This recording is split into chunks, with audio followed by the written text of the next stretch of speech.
Let's learn about anion gap changes in metabolic acidosis. Let's say suppose extracellular fluid cations, measured are 5 in number, and unmeasured suppose 2 in number. So total extracellular cations are 7 in number.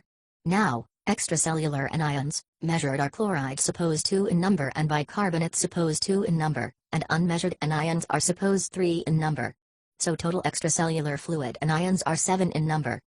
Hence we can see that the system is electrically neutral. Now we know that the anion gap is unmeasured anion minus unmeasured cation.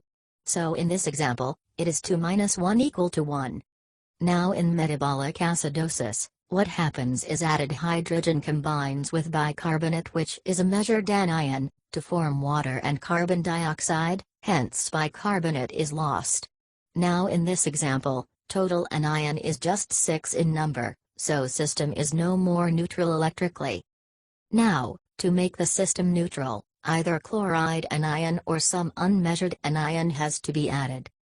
Now if chloride is added, suppose 1 chloride is added to replenish 1 bicarb lost, then total chloride has increased to 3, total anion has increased to 7, making the system neutral, but unmeasured anion is unchanged. Hence anion gap is unchanged.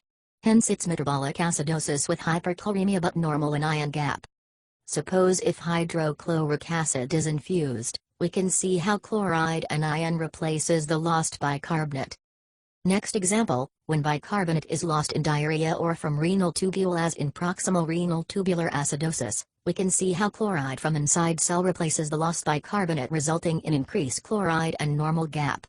In distal renal tubular acidosis, hydrogen excretion from distal tubule is impaired, here also chloride replaces lost bicarb.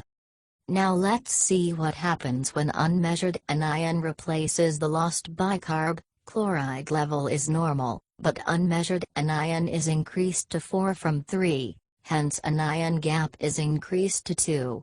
So it is metabolic acidosis with increased anion gap but normal chloride level. Now example, suppose lactic acidosis. See how addition of lactate, an unmeasured anion has replaced lost bicarbonate. See other examples too. Let's learn about anion gap changes in metabolic